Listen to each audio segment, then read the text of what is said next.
Salve, salve, meus queridos, tudo bem? Preparado para mais um episódio do Pode Me Explicar? Quem vos fala aqui é o Jeff, e comigo aqui dividindo a mesa estão os mesmos membros que participaram do nosso último episódio.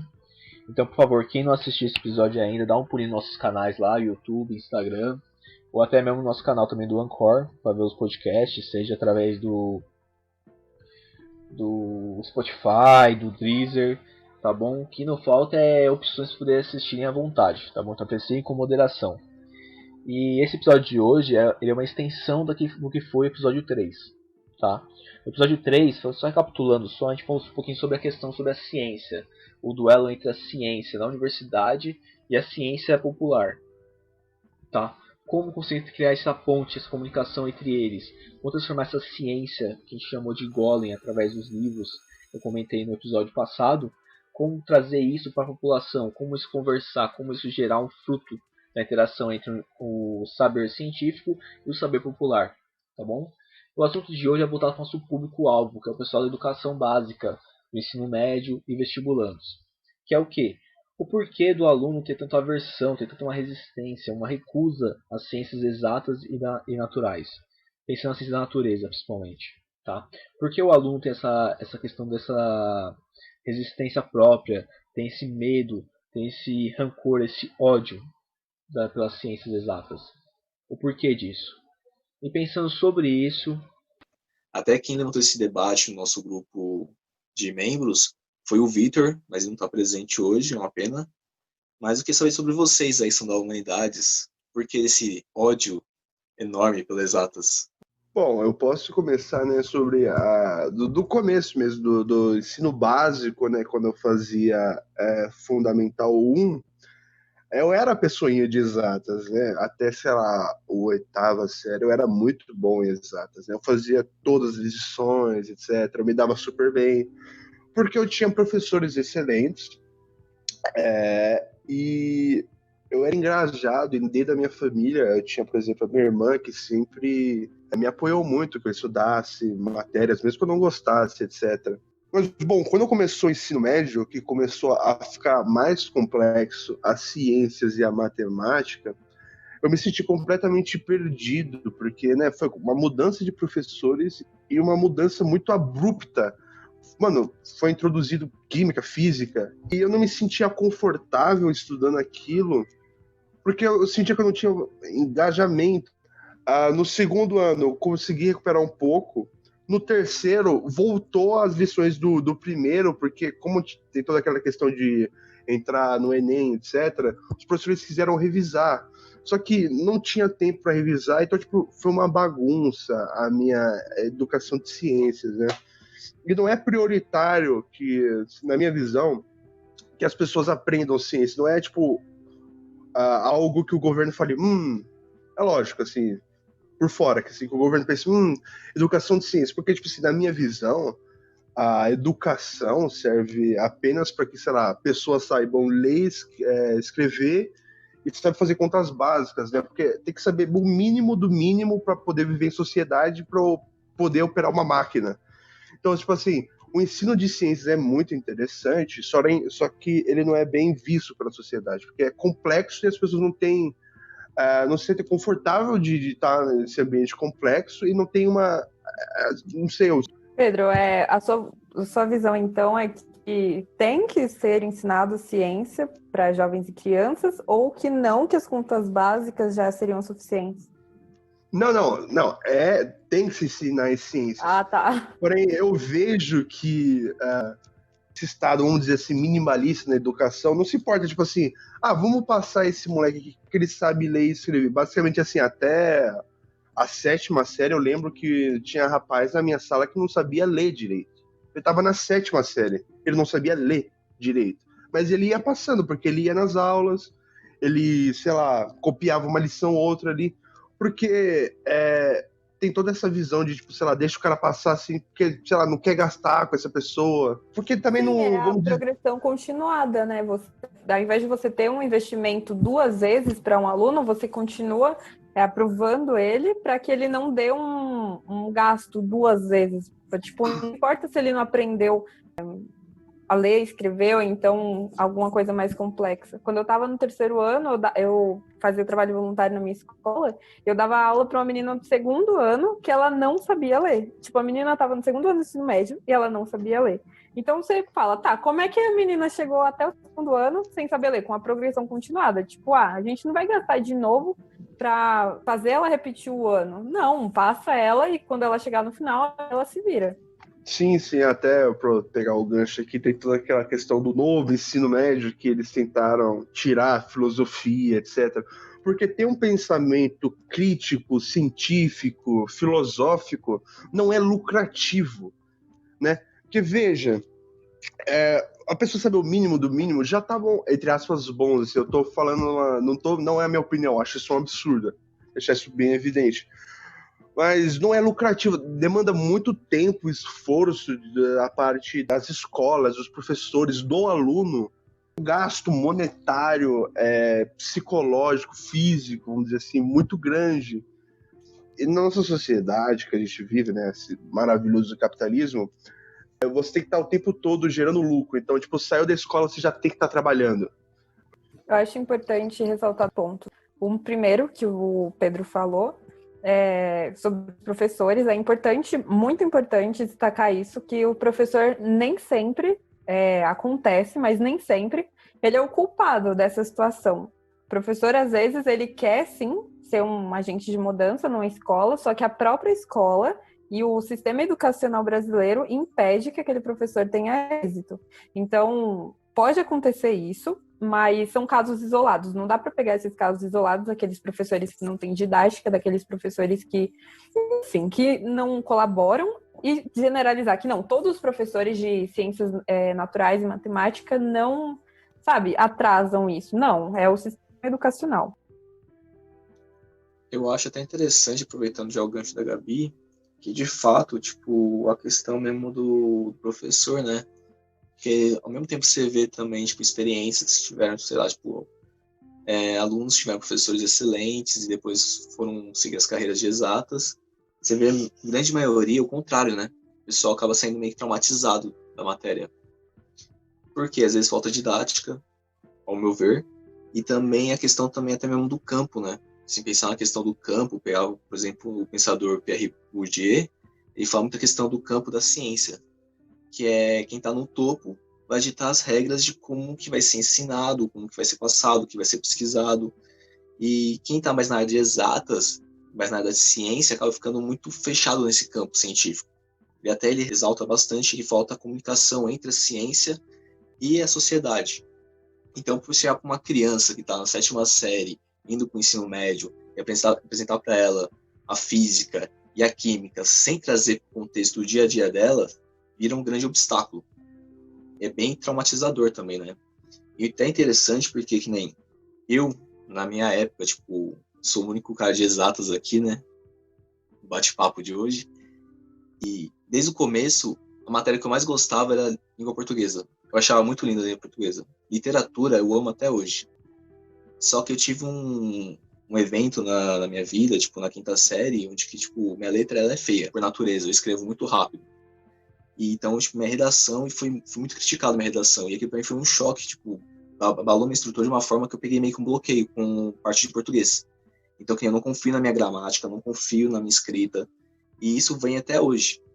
Enquanto exatas, que era uma coisa que eu não gostava muito, mas ia bem, por causa, tipo, até coisas familiares mesmo. Meu pai tem uma facilidade muito grande com matemática e física. E a facilidade também de decorar fórmulas, porque física no ensino médio a gente vê como decorar fórmulas, né? É bem triste isso também. Então, eu conseguia levar a física com uma forma muito mais natural.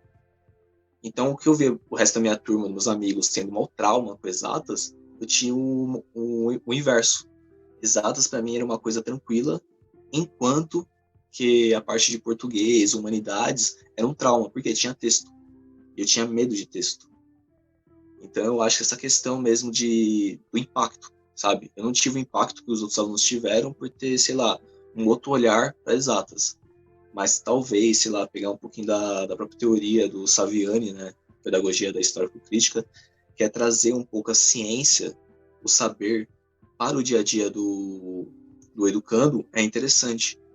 Fazer, sei lá o quê, pegar, por exemplo, o ensino de química e ver como as reações químicas ocorrem dentro da cozinha da pessoa, como otimizar o produto de limpeza, ver a parte de biologia, a parte de vírus, a parte de parasitas, saneamento básico, a física, trazer como a evolução da física teórica trouxe muito empoderamento para a civilização, quanto trouxe o saber filosófico para a humanidade, que a física e a filosofia andam lado a lado, mas isso a gente não vê na escola. A gente vê somente que a física é uma fórmula pronta, onde você vai botar vários números, fazer contas desnecessárias e chegar no resultado que você não sabe para que serve.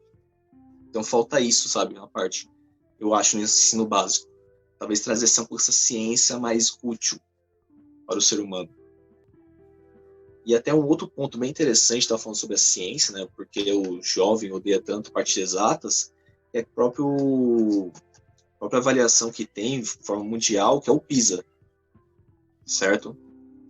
E o PISA de 2018, eu vou até, antes de falar sobre ele, eu queria falar até sobre a manchete que eu estou lendo desse assunto, que foi um texto que foi publicado no G1, né, jornalístico, e a manchete dele é bem essa daqui, ó. Brasil cai em ranking mundial de educação em matemática e ciências, e fica estagnado em leitura. Aí depois vem o subtítulo. O país teve novamente um dos 10 piores desempenhos do mundo em matemática no PISA 2018, Avaliação Mundial de Educação. Então, tipo, isso reflete pra gente de forma mundial, né? Você vê como o aluno ele odeia exatas, ele não quer saber de exatas, e isso vem como reflexo nessas avaliações, deixando o Brasil cada vez mais para baixo. E a gente é um país que lê pouco já, comparado já ao resto do mundo. E exatas, a gente está num ranking pior ainda, entre os 10 piores do mundo. Isso é uma coisa que fica muito pesada. Você vê como tem que mudar essa questão do nosso ensino básico, sabe? Tem coisas que a gente tem que evoluir, coisas que a gente melhorar, adaptar. E talvez a universidade seja uma alternativa, certo? Porque é de lá que vai vir o próximo corpo de docentes que vão dar aula no ensino básico, no ensino médio ou até mesmo no ensino superior, certo? É lá que a gente está discutindo as novas formas didáticas, as novas pedagogias. Estamos saindo um pouco daquela discussão entre pedagogia tradicional, que é aquela do professor apenas falando e o aluno fica quieto só escutando. Estamos também parando de falar sobre a pedagogia nova, que é aquela tipo, vamos lá, o aluno tem que ser o buscador do conhecimento, somente o aluno que fala. Não, a gente está trazendo, tem que procurar um meio termo dos dois, sabe? De fato, o professor ele tem um pouco mais de conhecimento, mas também fazer o aluno desenvolver esse conhecimento, sabe? Não somente jogar ele com uma forma decoreba. Tipo, decora a tabela da tabuada do 7. Não, fazer ele entender um pouco o porquê da tabuada do 7. O quanto isso ajuda a gente no dia a dia, quanto isso ajuda a gente na parte do financeiro, nas contas, no comércio, sabe? Por que aprender juros?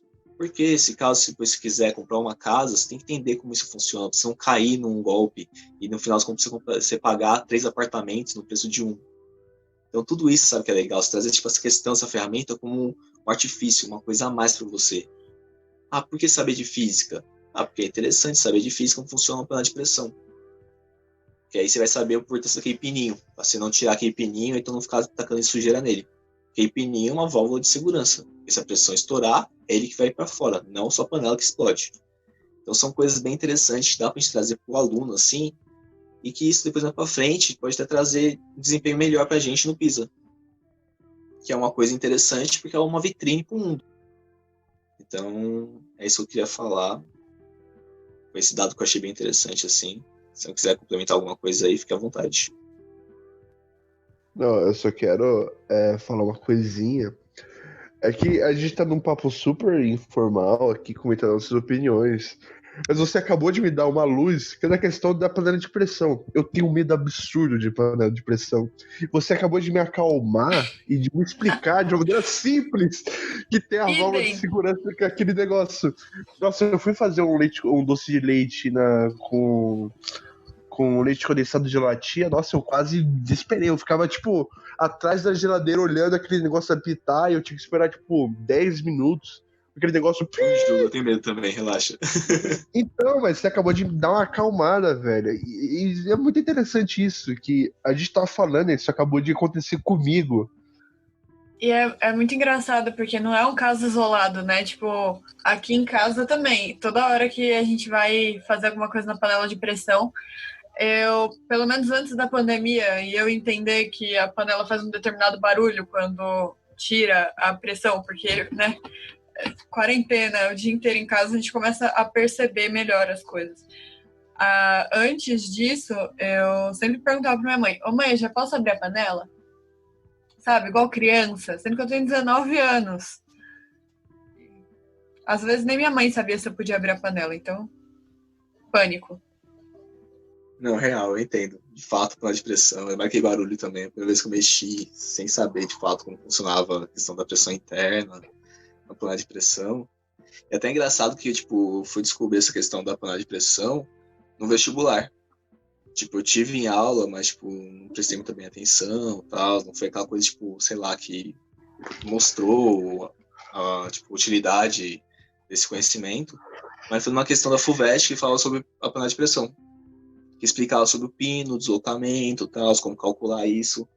E foi um bagulho que eu fiquei pensando depois. Aí, tipo, fui fazer o feijão, aí veio aquele barulho estranho, pensei que a panela ia explodir, né? Já na hora desliguei o fogão, choque.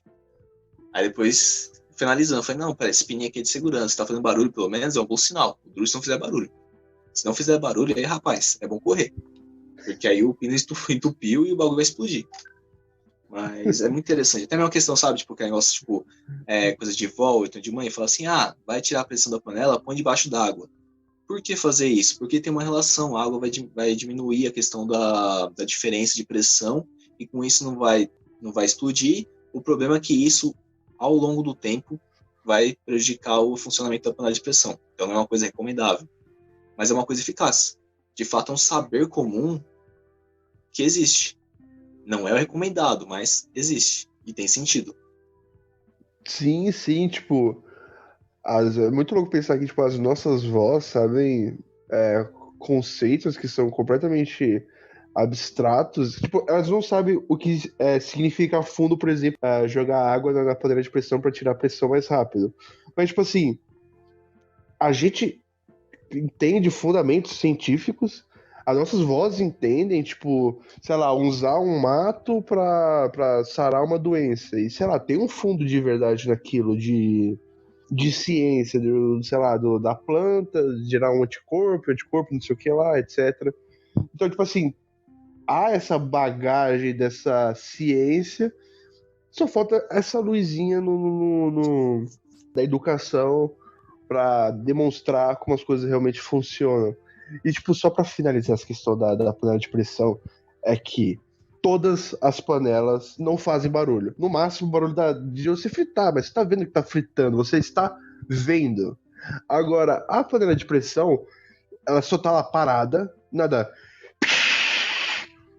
É aquele desesperador que tá fazendo um barulho muito alto de uma fumaça saindo. E fumaça nunca é bom. Você tá num ambiente onde sai uma fumaça de algum lugar, você vai se desesperar. Então é muito interessante pensar nesse caso da panela de pressão. Mesmo a gente que tem, sei lá, uma pequena bagagem científica, a gente tem medo disso, mesmo que seja tipo bobagem. Então serve para reflexão. Então, Pedro, bem que você falou, mano, é muito interessante isso daí, né? Tanto até que, tipo, tô fazendo uma matéria agora da licenciatura, se chama didática, né? E isso é o fato da didática, hein? A Gabi comentou, a própria Fernanda também falou um pouquinho também, tipo assim, de fato, qual que é o papel da didática no processo de formação do professor, né? Tem até um texto bem interessante aqui, Pedrão, que tava falando, que o nome do artigo é esse daqui, ó, da negação da didática à didática crítica, tá? Os autores são a doutora Valéria Cordeiro Fernandes e a Domingues, tá? Ambas da parte de educação da USP. O que eu acho bem interessante o texto que ela fala, que bem, bem legal mesmo, é o quanto tipo, a didática tem que evoluir para atender todo mundo, sabe? E essa didática crítica que ela comenta aqui é aquela didática pautada no que o Salviani comenta, que eu comentei um pouco antes, que é sobre a questão da pedagogia histórico-crítica, que é você trazer tipo um ensino para a realidade do aluno, entendeu? Então, tipo assim, a didática ela não é apenas uma coisa estática. Você tem que pegar toda a parte teórica que a gente vê na formação. Vocês mesmos vê bastante sobre isso na parte de didática, história da educação, vocês estão entrando agora na licenciatura interdisciplinar, vocês vão ver muito isso. E pegar isso, juntar com a experiência do aluno, adaptar isso tudo para atender ele de melhor forma. Tanto que a questão que tem muito choque é com a questão do tecnicismo, né?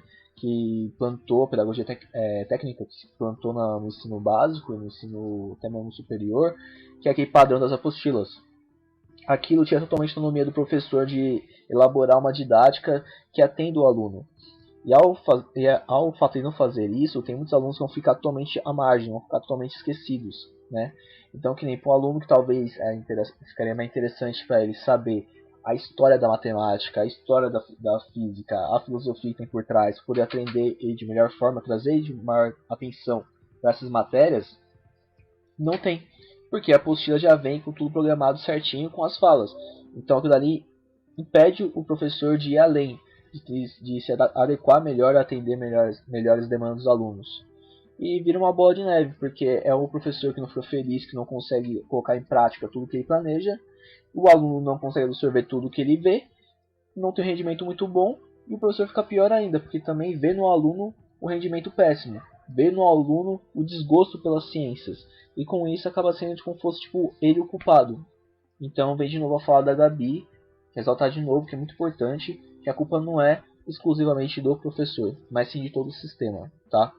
Claro que a gente tem exceções, tem professores que mesmo com o sistema todo indo contra ele consegue desenvolver alguma coisa, mas exceções não são regras.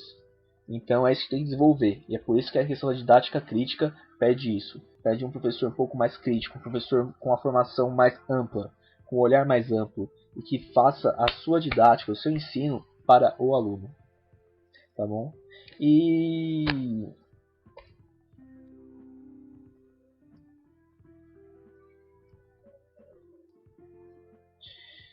E até aproveitando também, eu vou aproveitar até a parte do comecinho das considerações finais desse artigo, né, que eu achei muito interessante, que é o como, certo? O artigo fala bem isso. A docência é uma prática social completa. Exige conhecimento especializado para tomada de decisões em situações não previstas. Uma vez se realiza entre pessoas, não se caracterizando como uma atividade técnica, embora a técnica se constitua em uma dos conhecimentos necessários à sua execução. Exige domínio de conhecimento das áreas específicas de ensino, tanto nas instituições de educação superior, que devem formar profissionais cidadãos, como nas de educação básica, se entendermos que a função da escola é a democratização do conhecimento por meio da aprendizagem dos alunos. Se eu pensar esse trecho aqui já, eu consigo confirmar a minha frase anterior de que o tecnicismo vai contra todas as nossas ideias, tudo que a gente defende, tá? Então eu acredito, até fazendo uma conclusão aqui de tudo que a gente conversou até agora, se o pessoal que fala mais alguma coisa, se quiser falar, pode falar, mas para fechar nosso assunto, é que o quê? Que o aluno tem sim uma recusa pelas ciências exatas e naturais, tá? Essa recusa é uma coisa, já é um fator meio quase histórico no Brasil, e em grande maioria pega a maior parte dos estudantes. A gente está a rede básica, que vai fazer a transição entre o ensino fundamental para o ensino médio. Melhor das ciências naturais e exatas pelos estudantes brasileiros, e também até uma melhora também na nossa situação no PISA, tá? Então era esse o assunto de hoje. Muito obrigado, Pedro, muito obrigado, Fernanda, muito obrigado, Gabi, muito obrigado você que está nos ouvindo. Por favor, nos siga nas redes sociais, compartilhe esse arquivo com os seus familiares, seus amigos. A ciência deve ser divulgada sempre, tá? E se você se enquadra em uma das pessoas que odeiam as ciências exatas e naturais, relaxa, tá? A culpa não é sua, tal como a culpa não é exclusivamente dos professores. A gente sabe que tem professor ruim, professor bom, tá? Mas a maioria está à mercê do sistema, que é esse sistema voltado à pedagogia técnica, beleza? Então, muito obrigado a todo mundo, bons estudos, não precisar puxar com a gente sempre, tá bom? Uma boa noite, um bom dia, uma boa tarde, a gente se vê, beijos, é nóis.